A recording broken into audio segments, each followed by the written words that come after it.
Sir,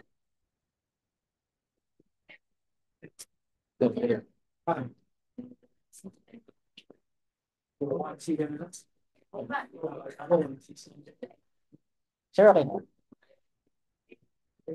Start na. Kaya naman, sir. Ready na kami. Hindi ko talaga sa iPad. Tok na. Di pantay yung si Doc Miles. Okay lang po, Tok. Hindi may camera. Hindi may camera. Malaglag. Sir, pa yung stand-up, hindi yung maganda.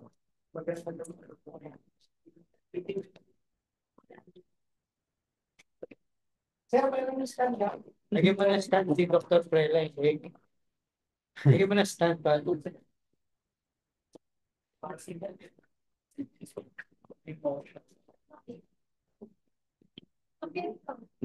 Ah, doon. Masa mo sa'yo? Ha?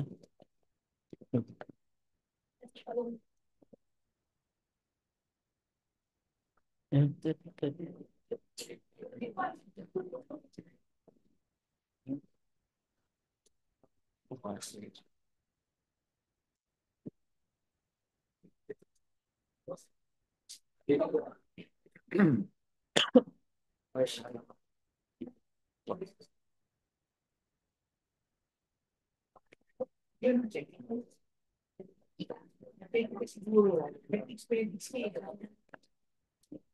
May kasabay na kang street yun ang pinagkakas. Alam mo, ano man, kaya mo na magsabi yun. Wala akong makikisiya. May mga kids, may mga kabang gadget sa'yo. May kasama. May kasama yun.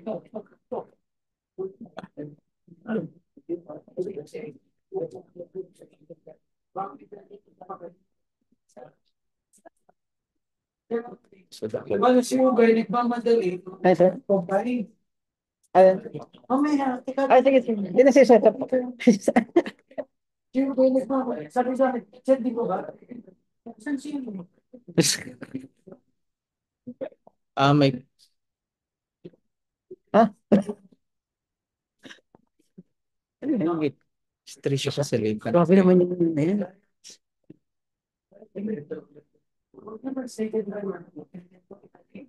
Siyempre, Trisha. Baka nabagigil tayo ng si tayo every year.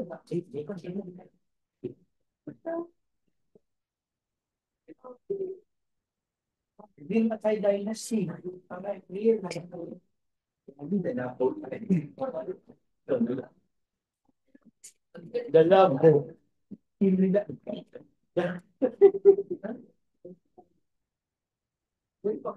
Yan.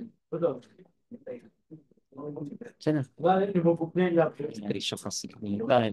Lagay kasi urologic procedure. Hindi. Kaya Meron kala yung ko- ano. Meron yung nakalagay. Adenalectomy. Walang pa nga yun eh. Adenalectomy. Open versus lock lang nakalagay dapat. Kaya sabi ko, ay, alam ko, na-exam na natin. Di ba? Alam ko na-exam na natin. Bakit? Wala to. View. Presenter. Mali yung topic mo. Ha? Oo. Nakalagay yung ano dito.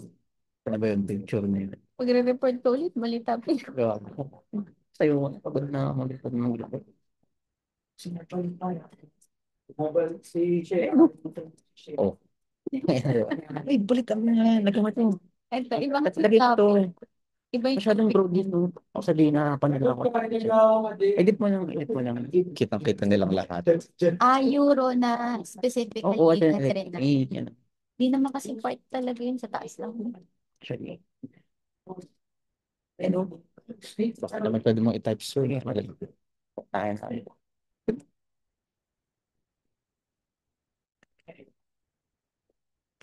Open. Yan. Yan na yan. Wait lang. Yung magad. Nagano kasi. Yan. Ayos, ayos. Pangham ko. Serious. Alam mo pang video rin.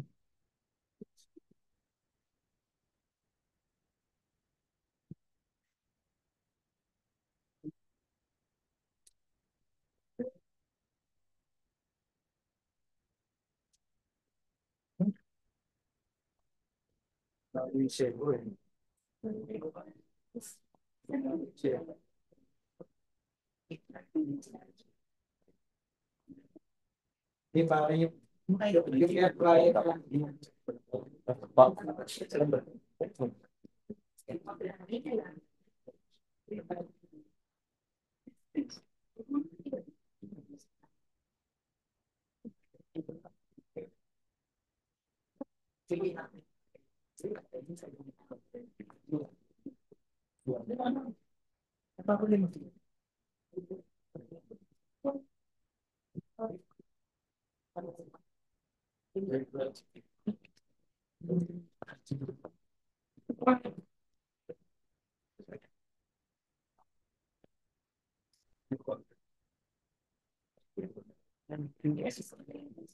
Ay, Kanya kayo isa.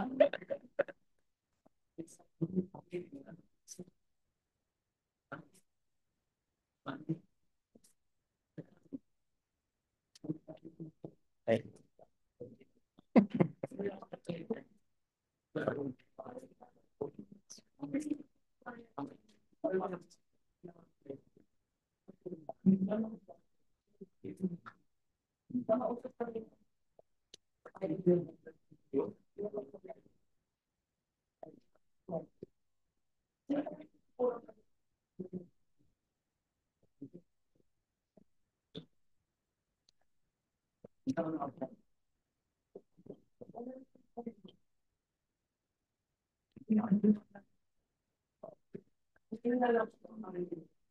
Tuwet pa ba lang ba?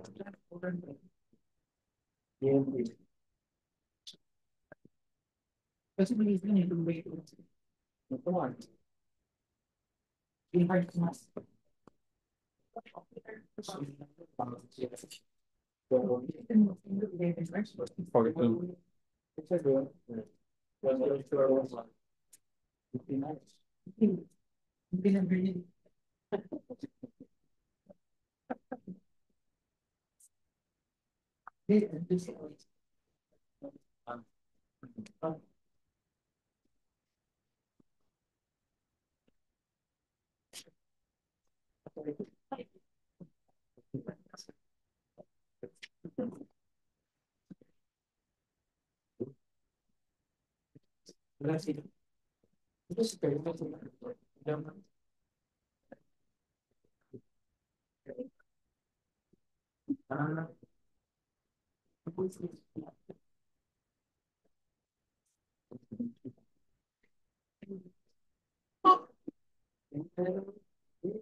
Yung better.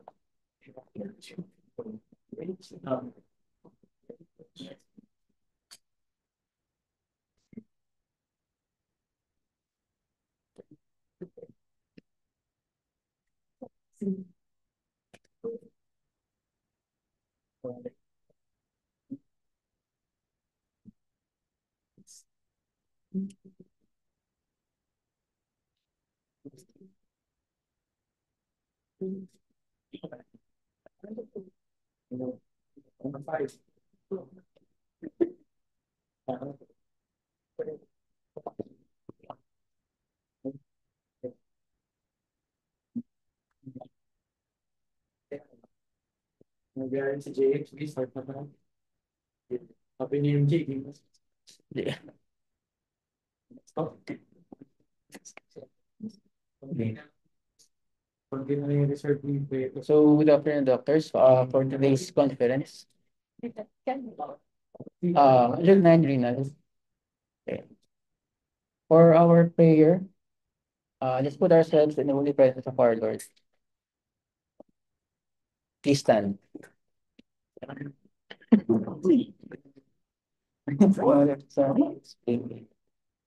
Heavenly Father, we thank you for the gift of today, for the opportunity to again be gathered as a department, to share ideas and to learn from our mentors and our colleagues. We pray for your guidance as we discuss the matters at hand. May you not only enlighten our minds, but also fill our hearts with your unending grace. We humbly ask that you continue to bless us that we may fulfill our duties in the service of our patients. May you continue to keep us, our loved ones, and our patients safe. Everything that we do, we offer to you to bring glory to you, to your name, Lord, in this we pray. Amen. And the Father, and the Spirit. Sige. Sige. Bakit wait mo? Sige na. Naging wait. So, good afternoon. I'm Dr. Ugay. I'll be reporting about adrenalectomy open burns. So here are my objectives for this afternoon is to define adrenalectomy procedure, to differentiate laparoscopic and open approach, and to discuss the anesthetic considerations of adrenal gland tumors. So adrenalectomy is a surgical procedure performed to remove tumors, including benign tumors and cyst, malignant primary tumors, metastatic tumors that have spread from other organs of the body. So an adrenalectomy is traditionally performed laparoscopically as a minimally invasive procedure through the abdomen or as an open procedure where a laparoscopic approach is not feasible. So indications for adrenalectomy are malignancy suspicion or malignant tumors, non-functional tumors with the risk of malignancy, and functional adrenal tumors. Regardless of the size of the functional tumors, they have surgical indications. So the hormone-secreting adrenal tumors in which adrenalectomy is indicated.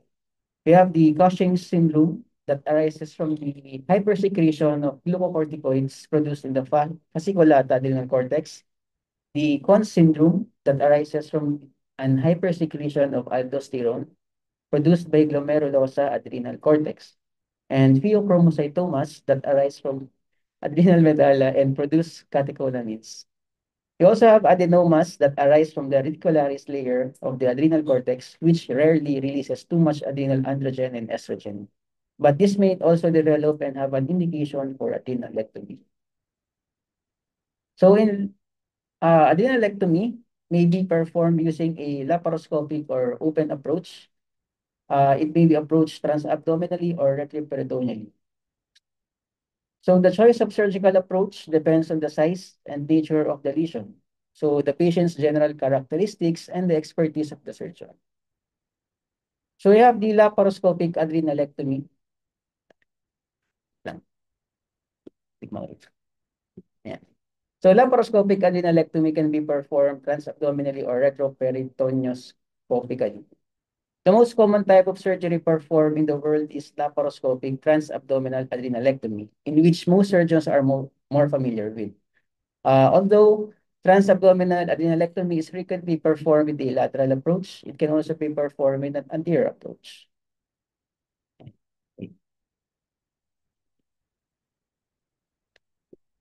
Okay. So it is contraindicated to patients who have a coagulopathy, high-risk patients with cardiopulmonary disease, and we have also relative contraindications such as obesity and previous abdominal surgery. So in laparoscopic adrenalectomy, the patient should be on a beanbag in the full lateral decubitus position. So after the induction of general anesthesia, NGT tube and Foley catheter are usually placed, and the patient is turned to a lateral decubitus position with the affected side up. So an axillary pillow is placed, and the elevated arm is placed on an elevated arm board. The superior iliac spine should be positioned at the break point of the operating table, and the bed is flexed to increase working space.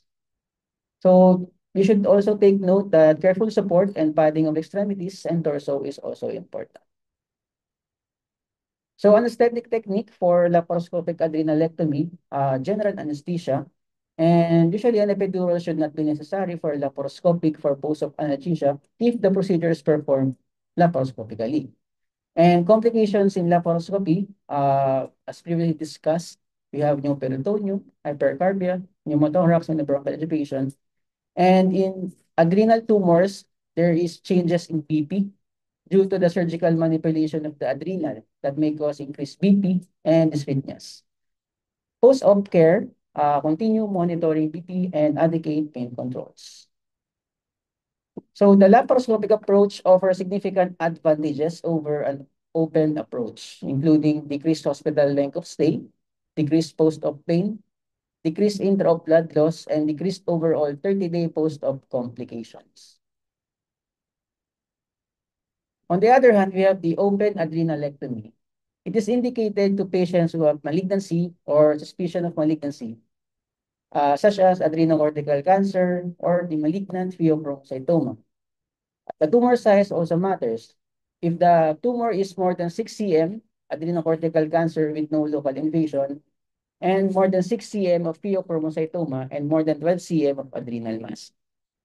It is also indicated if there is a conversion to open surgery, such as detected intra-op local invasion, detected regional lymph node metastasis, unable to remove the tumor completely, or unable to control the laparoscopic intra-op complication.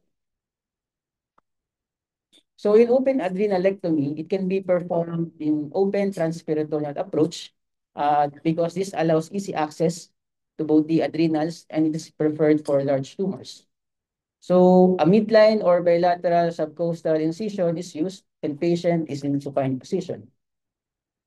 The anesthetic technique that we use in open adrenalectomy is general anesthesia plus an epidural for post-op analgesia. So next we have the following adrenal gland tumors that can be indications for adrenalectomy. We have the Conn syndrome. So primary hyperaldosteronism is known as Conn syndrome. And this is result from a unilateral or bilateral adrenal gland tumor. So the clinical features include systemic hypertension, metabolic alkalosis, hypokalemia, increased urinary excretion of potassium, hypernatremia, fatigue, muscle cramps, and skeletal muscle weakness. So it's an aesthetic consideration of Conn syndrome. Preoperatively, patient had hypokalemia, so we can begin spironolactone. Patient is on hypertensive, we should continue preoperative antihypertensive drugs. In Conn syndrome, it can produce brisk intraoperative hypertension because of the manipulation of the adrenal gland and catecholamine release from the adrenal medulla that results from hemodynamic fluctuations. So in Conn syndrome, laparoscopic approach remains gold standard because this may decrease the post-op cardiac and respiratory complications, less post-op pain, and early ambulation. The Cushing syndrome is due to an excessive glucocorticoid level, which can be from endogenous oversecretion or chronic treatment with glucocorticoids at higher doses. So there is increased blood and urinary cortisol levels. Its clinical features is weight gain or the typical triad of Montfasi, buffalo hump, central obesity, and the others. Its anesthetic consideration preoperatively is the cortisol inhibition. It is controlled with adrenal enzyme inhibitors such as ketoconazole, metyrapone, and metotane. Control of hypertension and hyperglycemia. Oral agents are generally discontinued before surgery and it is substituted with insulin. So the goal here is to maintain the blood glucose level within 120 to 180 milligrams per deciliter during perioperative period. And in hypokalemic patients, again, we can begin spironolactone and supplement potassium. Perioperative hypercoagulative state, we can give lower extremity compression devices and early post-op mobilization. So adrenalectomy is also performed either open or laparoscopic for Cushing syndrome. But laparoscopy remains the gold standard. So intraoperatively, careful positioning. This is to prevent bone fractures and skin damages. Deep sedation, we should avoid because of hypoxia risk and difficult airways. Increased risk for gastric aspiration, which prevented using metoclopramide and nitidine.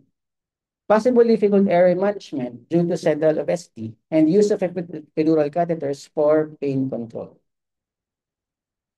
Postoperatively, acute pain therapy. We can give systemic or epidural opioids, close monitoring of glycemia, electrolytes, and cortisol, and post-op respiratory complications. And it is prevented by respiratory exercises, adequate pain control, and mobilization. So the pheochromocytoma is an excess of catecholamines, catecholamine secretion inducing a sympathetic storm, mostly presented by severe hypertension and arrhythmias. So pheochromocytoma presents the biggest challenge to the anesthesiologist compared with the other hormone secretion adrenal tumors. It is clinical features such as excessive sweating, headache, hypertension, arrhythmias, and palpitations. So anesthetic considerations for pheochromocytoma preoperatively is the giving of alpha-adrenergic blockers, such as doxazocin or phenoxybenzone, and beta-blocking agents for the control of burden. Others, we can give calcium channel blockers, clonidine, and magnesium sulfate. Intraoperatively, a smooth induction is necessary to avoid increase of sympathetic tone. Deep sedation, ensuring airway management is strongly recommended and provide adequate depth of anesthesia and blunting sympathetic response during intubation and adrenal gland surgical manipulation. We can give vasodilators such as nicardipine, beta-blocking drugs, esmolol, and remifentanil propofol to control intraoperative. Severe hypotension may occur after adrenal gland removal. So vasopressors or inotropes are usually standby, such as epinephrine, norepinephrine, dopamine, and vasopressin.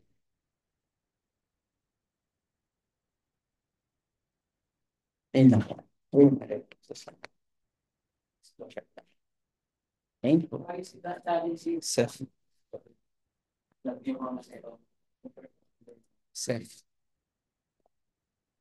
Because of its, ano sir, ay ako.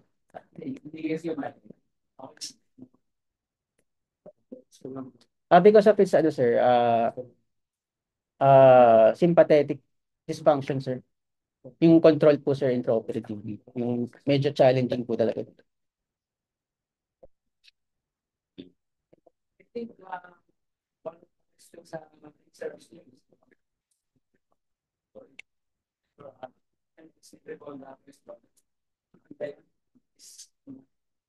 Share mga classes na question.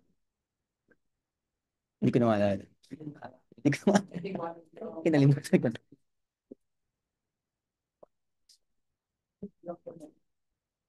So, ano po? Yun na.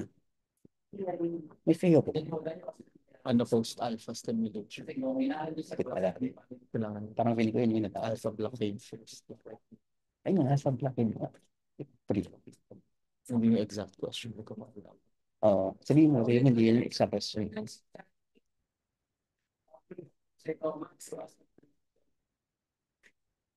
The control po for sympathetic dysfunction, sir.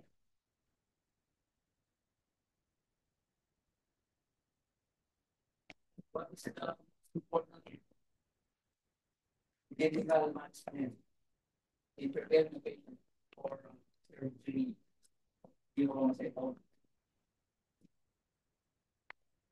example, how do you prepare a patient for, you know, say,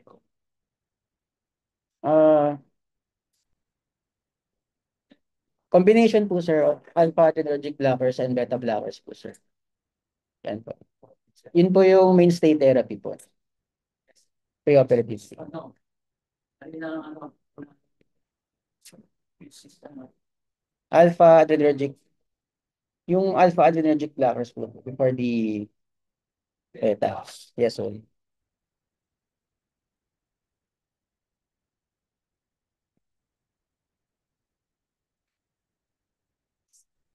it's important to have that.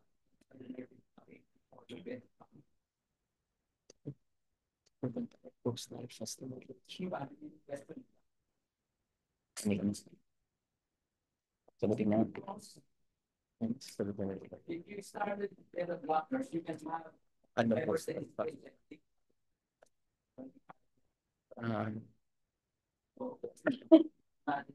Then stick to same time about what's Yes, so that's why I appreciate alpha, or C4. beta block. If you are going to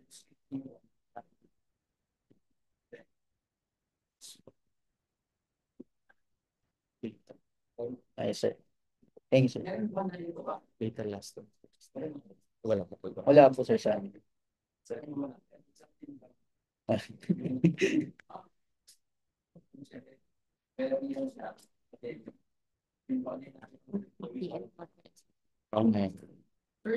Adrenals.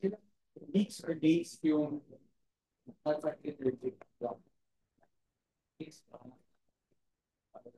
Hirap mabuhay. Um,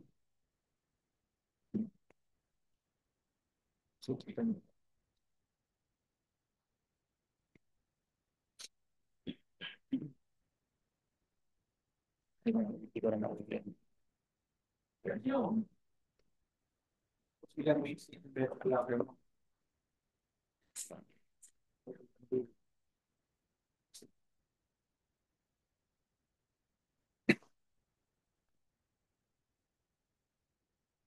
Hindi refer sa'yo. Hindi pala kung pasok mo.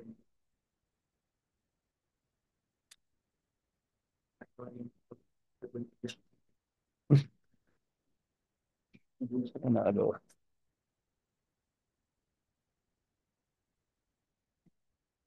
Ito. Ano alam mo? Yung pera. Hindi ko pa nga hindi ko nga pa-out ng gano'n. Congratulations.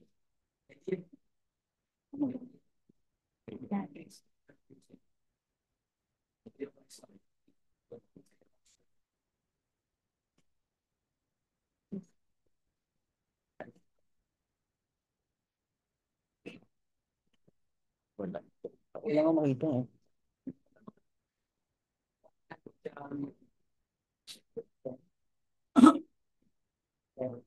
So that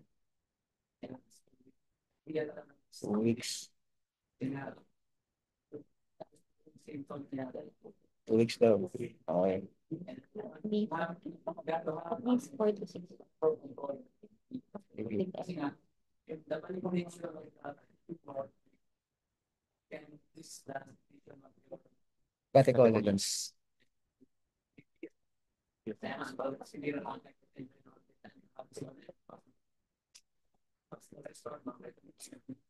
Yes, aba. Okay na. Ayoko na. Thank you. Thank you po. Please. 2 weeks. Palit pa tayo, ano? Palit. Okay na ako, dyan.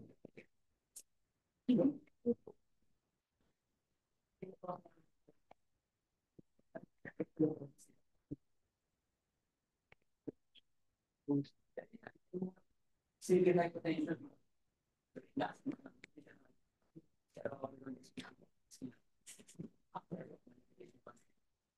And then you have challenging.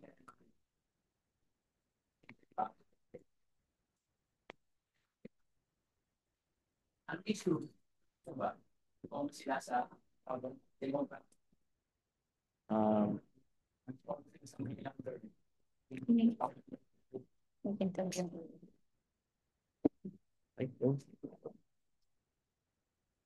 Good afternoon, doctors. Today, I'll be discussing about the case management of intraoperative adrenal crisis. Our general objectives for today are the following: to discuss the case of a patient with intraoperative adrenal crisis, define and recognize the causes of adrenal insufficiency and adrenal crisis, and to discuss the steroid replacement in the perioperative period based on the degree of surgical stress. So this is a case of patient SA, 48-year-old male diagnosed with incisional hernia for exploratory laparotomy repair of incisional hernia. So history of present illness started 3 days prior to admission when patient was noted with epigastric pain associated with constipation. Patient self-medicated with paracetamol 500 milligrams tab, which afforded slight relief of symptoms. And eventually consult was done at a private clinic and was diagnosed with abdominal hernia upon imaging. And patient was subsequently transferred to our institution, hence admission. So for the past medical history, patient was previously diagnosed with systemic lupus erythematosus in 2021 and maintained on prednisone 10 milligrams once a day for 6 months and was reduced to 5 milligrams once a day for a month. A month ago. So no other comorbidities were noted and personal social history is also unremarkable. with 1 pack-year smoker at smoking history. Patient is status post-appendectomy in 1999 at QMMC with under cold anesthesia with no noted complications. These are the laboratories. Normal CBC with the hemoglobin of 161, hematocrit of 0.49. Bleeding parameters are also normal. Sodium, potassium, BUN, and K are also normal. Chest X-ray reveals clear lungs and ECG of sinus tachycardia at 102 beats per minute. Abdominal X-ray dictates dilated bowel segments with differential air fluids and no evidence of mass or calcification seen. There is consider partial small bowel obstruction and consider ascites.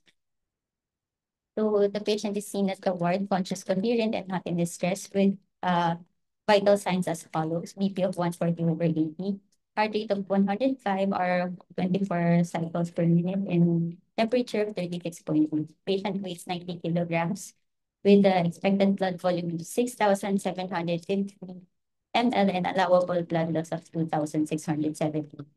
On the PE, there was noted NGT was in place and pertinent globular distended abdomen with tenderness on the right upper and lower quadrant of the abdomen with palpable firm movable mass on the right lower quadrant measuring 5 by 5 centimeters.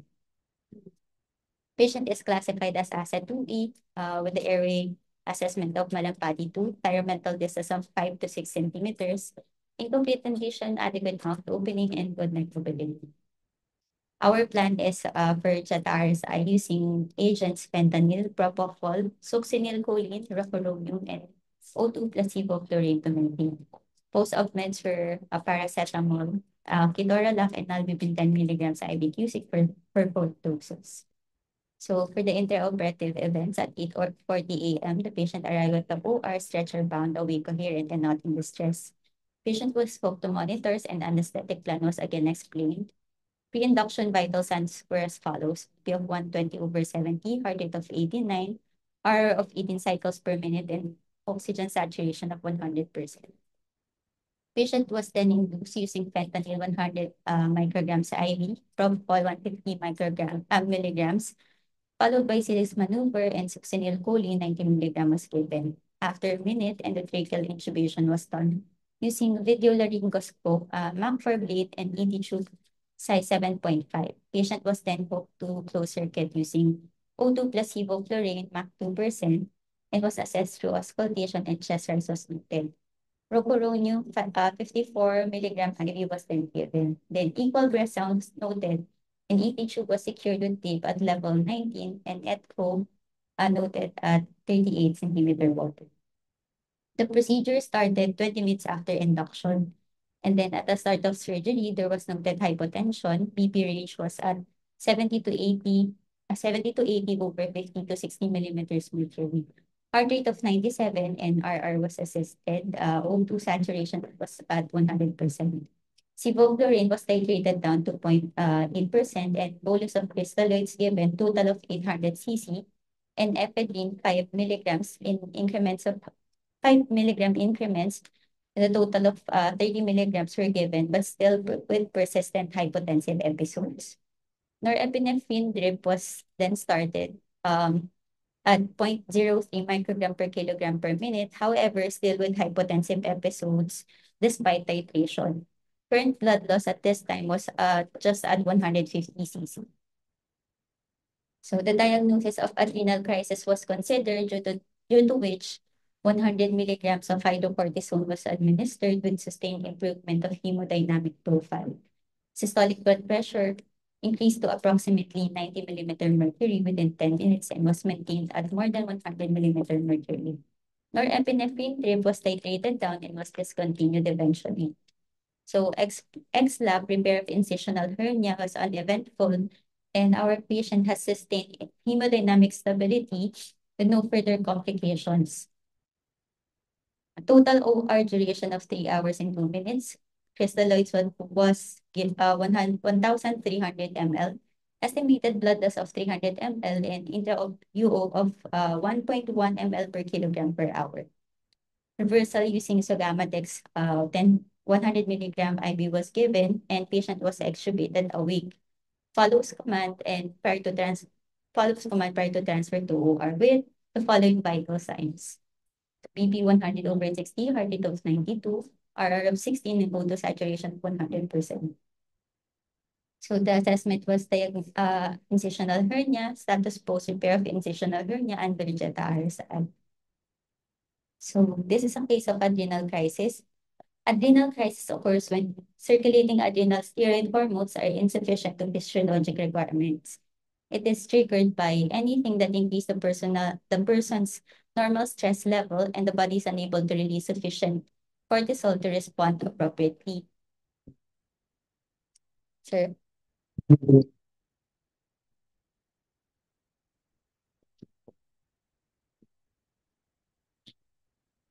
saan po, sir?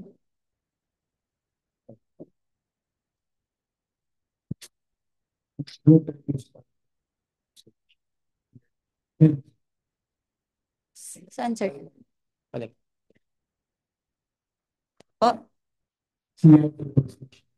yes po, sir. Yes, sir.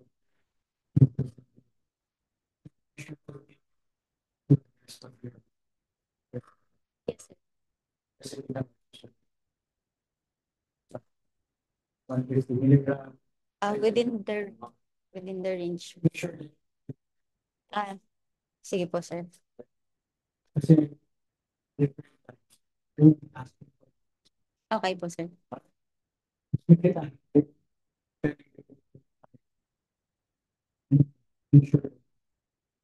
Ah, yes, sir. Okay po, sir. Okay po, sir. Yung bisa mo. Question.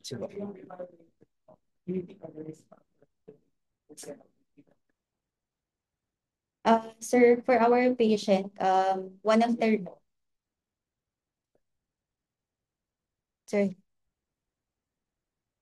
one risk factor po is the use of prednisone, the use of steroid, chronic use of steroid, which is 10 milligrams once a day for 6 months, and eventually decreased to 5 milligrams once a day just a month ago. So chronic use of steroid.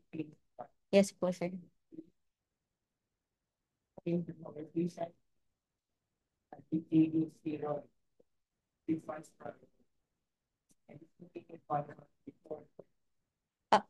Sir, it was still continued po.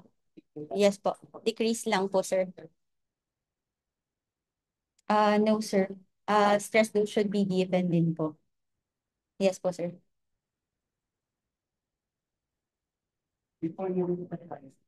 Okay po.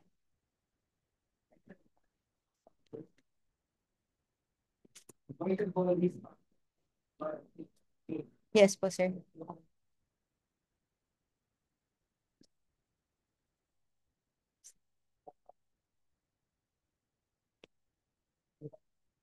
Another risk factor po is patient was under stress due to surgery po. Major surgical operation. Yes po, sir. Ay, no, sa ano na po, sa management na po, sir. Yes po, sir.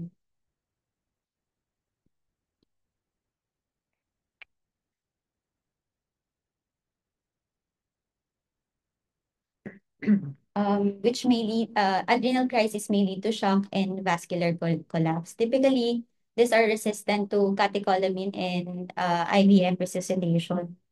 So adrenal crisis is a life-threatening condition which can cause severe abdominal pain, vomiting, and shock. And it can be the first sign of adrenal insufficiency. It can also occur in people taking glucocorticoid therapy. So an acute crisis can present as abdominal pain, severe vomiting, diarrhea, hypotension, and decrease in consciousness and eventually shock. So despite standard steroid replacement, adrenal crisis can still occur in an estimated rate of 4.1 to 24 per 100 per patient. So adrenal insufficiency, on the other hand, is also called Addison's disease.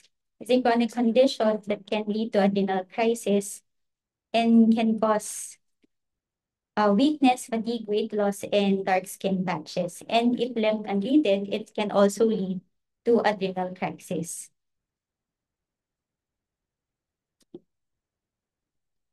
So adrenal crisis can be primary or secondary. So primary adrenal insufficiency is usually not apparent until 90% of the adrenal cortex has been destroyed. And historically, it was primary adrenal insufficiency was caused by tuberculosis. But today, the most frequent cause of Addison's disease is idiopathic, secondary to autoimmune destruction of the gland, and also can be caused by bacterial, fungal, and advanced immunodeficiency virus, metastatic cancer, sepsis, and hemorrhage. Secondary adrenal insufficiency, on the other hand, occurs when anterior pituitary fails to secrete sufficient quantity of adrenocorticotropic hormone. So pituitary failure may result from tumor, infection, surgical ablation, and radiation therapy. So the features include volume depletion, hypotension, uh, changes in the serum potassium and serum sodium, Cushingoid appearance, skin pigmentation, and changes in the serum glucose.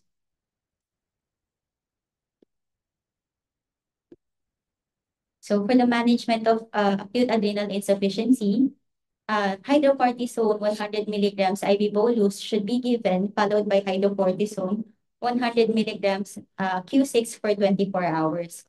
Fluid and electrolyte replacement are indicated as indicated by vital signs, serum electrolyte levels, and serum glucose.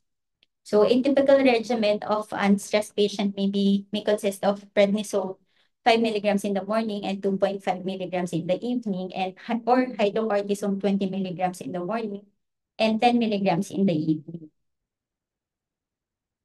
For the steroid replacement in perioperative period based on the degree of surgical stress, can be classified for minor, moderate, and major surgeries. So for minor surgeries, we can take the usual morning dose, and then no supplementation is needed afterwards. For moderate surgeries, we can take the usual morning dose of steroid, and then we should administer 50 milligrams of IV steroid prior to induction and 20 milligrams Q8 for the next 24 to 36 hours. And for our patient, for major surgeries, um, take usual morning steroid dose and then administer 100 milligram IV hydrocortisone prior to induction, and then 50 milligrams IVQ8 for the next 24 to 36 hours. And then we should titrate it down to the usual maintenance dose of our patient.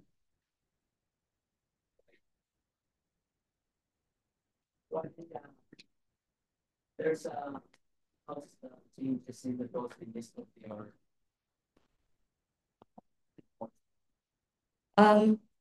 Usually, sir, there is noted suppression of the HPA axis due to the chronic use of steroids, specifically more than 3 weeks of using steroids.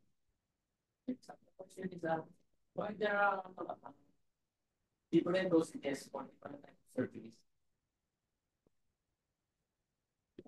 Major, you gave Yes po, sir. Ay, sorry po, sir. Wait lang. Ano ito?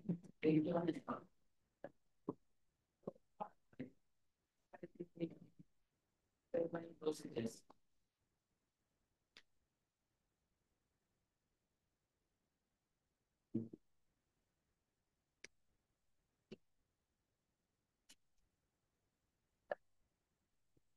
Because very much part ng stress cases in terms of trauma.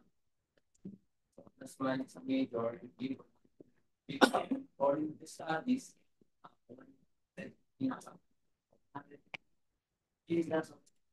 For the studies, it's being secretion during those type of surgeries during that stress.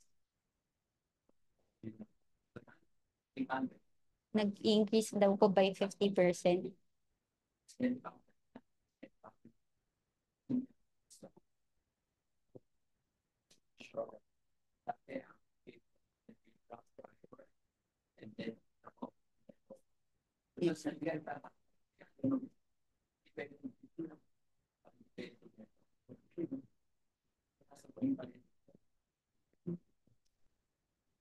Next question. And then this is the fishbone diagram for this case. Patient was diagnosed with adrenal crisis due to acute deficiency of the adrenocortical hormones.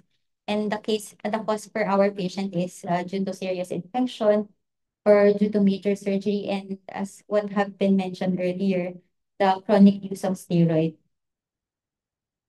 Clinical features include hypotension, which was unresponsive to fluid and vasopressor support, and diagnostics were the usual, and then ACTH stimulation test can also be advised for our patient. For the management, you need to secure IV access, fluid resuscitation, UO monitoring, and IV steroid, which was discussed using hydrocortisone 100 milligram IV bolus and 50 milligram IV Q8 for the next 24 to 36 hours. That's it. Case, undisclosed intake of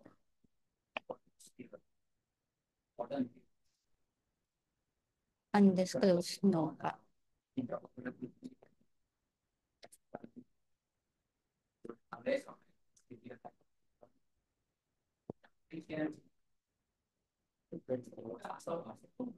Metabolic fluid. Yes,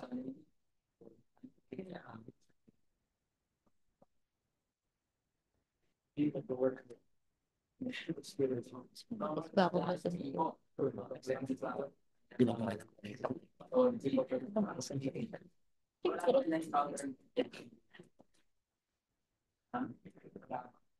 Double. nasa po ba? Isa diyan yan, ha? Mga bata. Kaya that's why i-avoid na yung ano. Report kasi no. Report. Kasi, Masya kayo dyan? Safe. So, maging close kayo. Tingnan ko ako tayo. Dahil sa pushing sa kanya.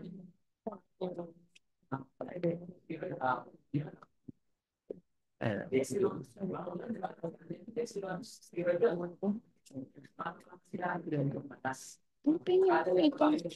Wala. Dami niyo. Oo, pero sila, ang revision nyo, aminin mo ba 5 minutes? Aminin mo ba ba? Ano po ito, sir?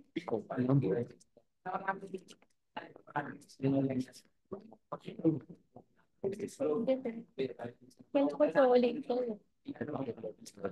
Hindi po.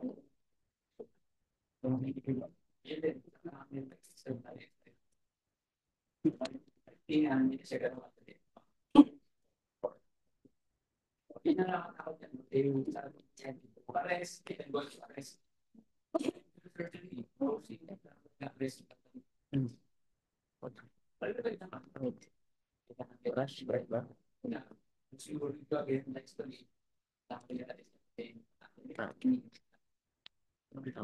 Bakit?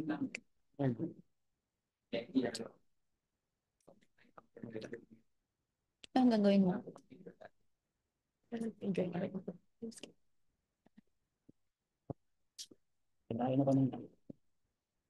Good morning, doctors. This is Kathleen Rivera, your first year of anesthesia resident, and I will be discussing basic principles in ophthalmologic anesthesia.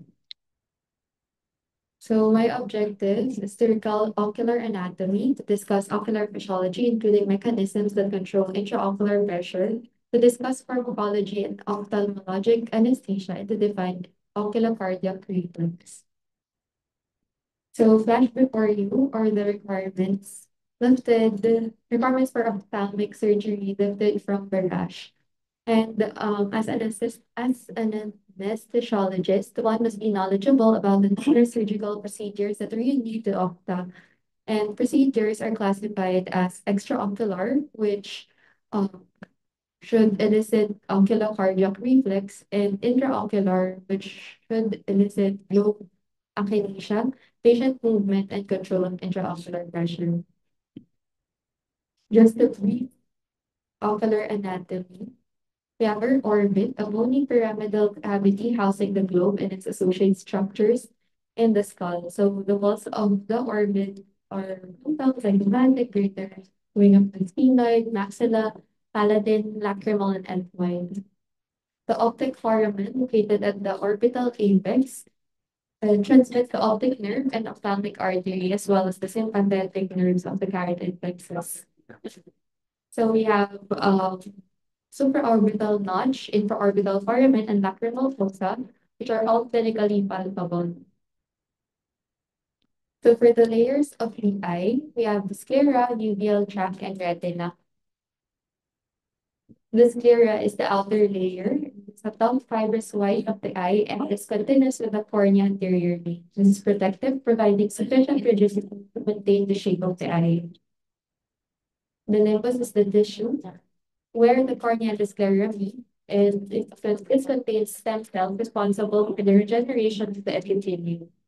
The cornea is the anterior portion of the sclera, highly avascular and transparent, permitting light to pass into the internal ocular structures.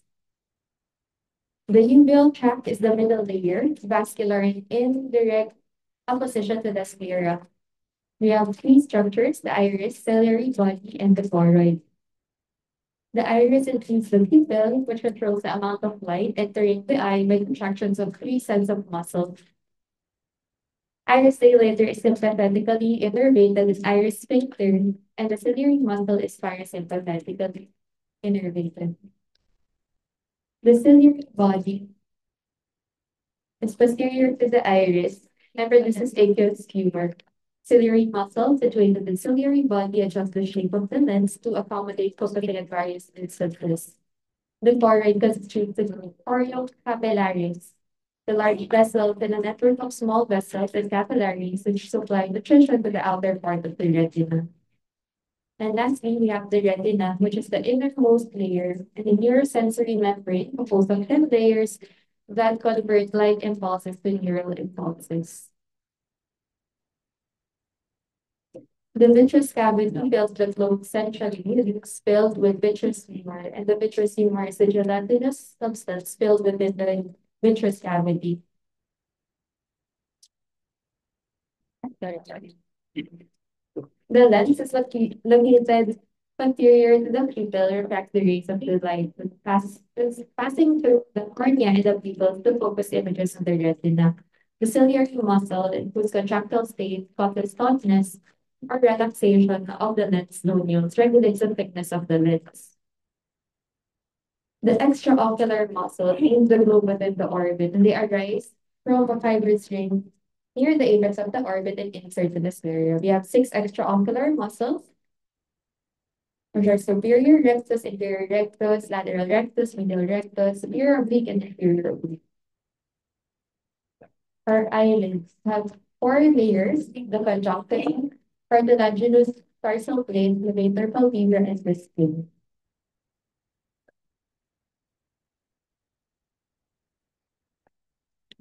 We have the lacrimal gland, which sits in the superior temporal orbit and provides most of the tear film, which serves to maintain a moist anterior surface of the globe. And the lacrimal drainage system composed of the fossa, canaliculi, lacrimal sac, and lacrimal duct. Tears drain via the puncta near the medial canthus of the eyelid, and tears flow to the canaliculi to the lacrimal sac and duct to drain into the nasopharynx. The blood supply is the ophthalmic artery, most of the blood supply. And the venous drainage of the orbit is accomplished through the multiple anastomosis of the superior and inferior ophthalmic vein, achieved mainly through the central retinal vein.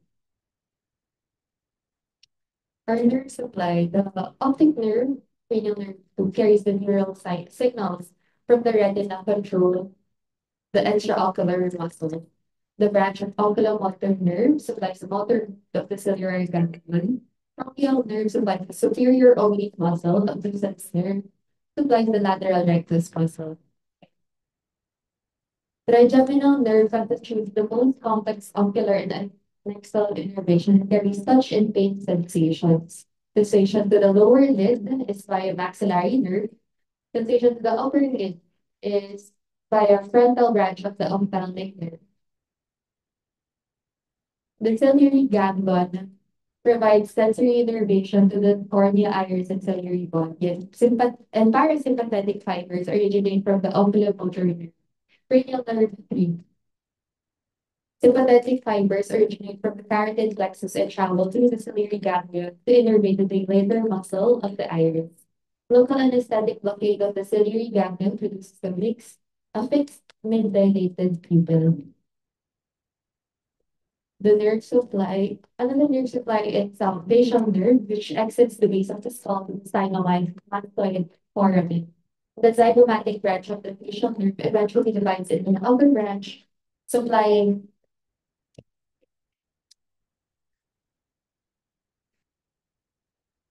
the frontalis and the upper lid orbicularis, whereas the lower branch supplies the orbicularis of the lower lid, whereas local anesthetic block of the facial nerve can prevent lid squeezing. So for ocular physiology, we have aqueous humor. The two-thirds formed by posterior chamber by the ciliary body, and the remaining one-third is formed by passive filtration of aqueous humor from the vessels of the anterior surface of the iris. We have the intraocular pressure, which normally varies between 10 and 21.7 millimeter mercury, and considered abnormal about 22 millimeter mercury. This is necessary to maintain cornea curvature and the proper refracting index of the eye. Also, the diurnal variation of 2 to 5 millimeter mercury is observed with higher value noted on awakening. This higher awakening pressure has been ascribed to vascular congestion, pressure at the globe from closed lids, and mydriasis, all of which occur during sleep. And during anesthesia, a rise in IOP can produce permanent visual loss, and if the IOP is already elevated, a further increase can trigger acute glaucoma. The three main factors influence IOP is external pressure on the eye, scleral rigidity, and changes in intraocular contents that are semi-solid or fluid. The major control of intraocular tension is exerted by fluid content, especially the aqueous humor. Sclerosis of the sclera associated with decreased scleral compliance and increased IOP. Under the degenerative changes of the eyelid, eye linked with aging can also influence IOP. The most significant being hardening and enlargement of the crystalline lens. Changes in the nature of the vitreous that affect amount of unbound water also influence IOP, such as myopia, trauma, and aging produce liquefaction of vitreous gel and the subsequent increase in unbound water, which may lower IOP by facilitating fluid removal. However, under different circumstances, the opposite may occur. So that is hydration of more normal vitreous may be associated with elevation of IOP. Hence, it may be prudent to produce slightly dehydrated state in surgical patients with glaucoma. So the following can produce increased intraocular pressure. Trendelenburg position, cervical collar, and even tight necktie, straining, vomiting, and coughing, laryngoscopy, and tracheal intubation. So the maintenance of IOP is determined primarily the rate of aqueous formation and the rate of aqueous humor outflow. And the most important influence of formation of aqueous humor is difference in osmotic pressure between aqueous humor and plasma. So I'll be skipping the glaucoma part.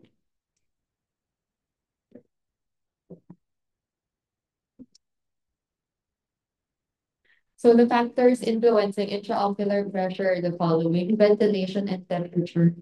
For the decrease in IOP, we have hyperventilation, hypothermia, and in elevate IOP, we have asphyxia, administration of carbon dioxide, and hypoventilation.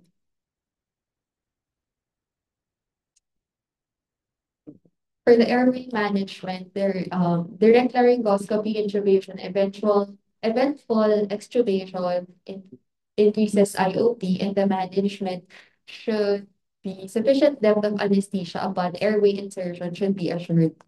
With the smooth emergence without blocking is a requisite. For the CNS depressants, inhalation anesthetic all decreases IOP. This causes depression of the CNS control center in the diencephalon, reduction of the aqueous humor production, enhancement of aqueous humor outflow, or a relaxation of the extraocular muscle.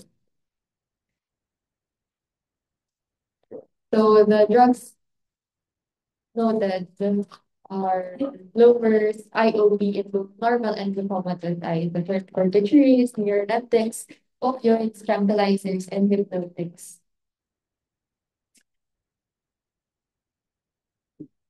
Ketamine initially was believed to increase IOP significantly,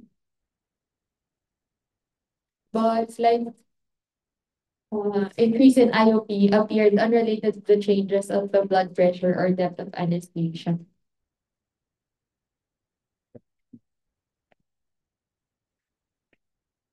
Short-acting opioids decrease IOP upon induction of anesthesia. Midazolam has little effect on IOP when sedation with midazolam has been used to facilitate measurement of IOP in children.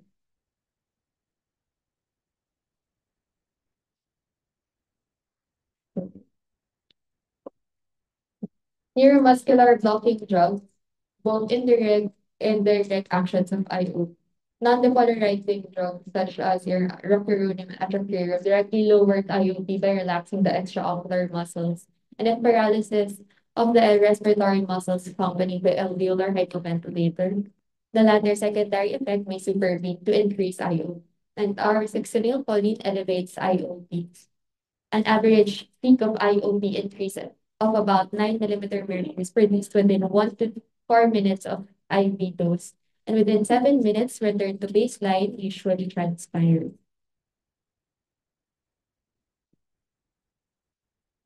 The ocular hypertensive effect of succinylcholine has been attributed to several mechanisms, including contraction of extraocular muscles, choroidal vascular dilatation, and relaxation of orbital smooth muscle.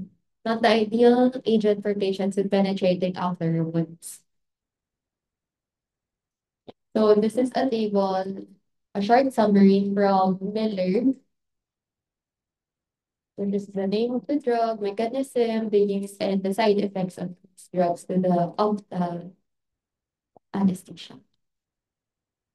So lastly, for the ocular cardiac reflex, this is a reflex bradycardia. This is triggered by pressure on the globe and by traction on the extraocular muscles as well as the quadrant tripod or the orbital structures. This may also be elicited by performance of an eye block, by ocular trauma, and by direct pressure on tissue remaining in the orbital apex after enucleation. So manifestations include sinus bradycardia, which is the most common in cardiac dysrhythmia. This may appear during local or general anesthesia. So maneuvers to abolish the reflex to regional anesthesia can block the third limb of the reflex. We can give atropine given IV within 30 minutes of surgery, computed at 0.02 milligram per kilogram for Pindia strabismus, or glycopyrrolate 0.01 milligram per kilogram. So if cardiac dysrhythmia appears, we initially ask the surgeon to cease the operative manipulation. And commonly, heart rate and rhythm return to baseline within 20 seconds after institution of these maneuvers. That will be all. Thank you.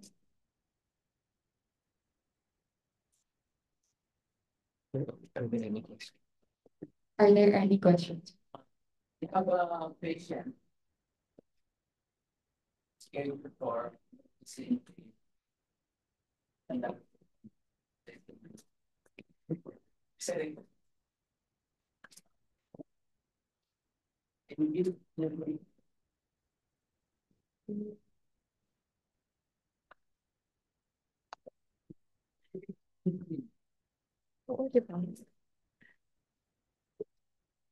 Yes, elevated.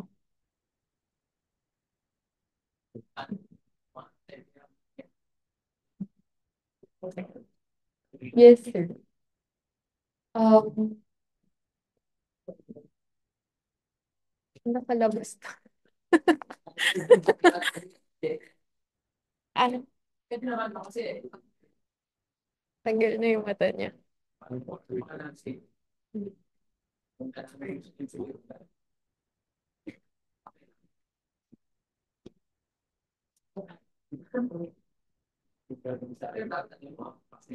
Oo, kasi.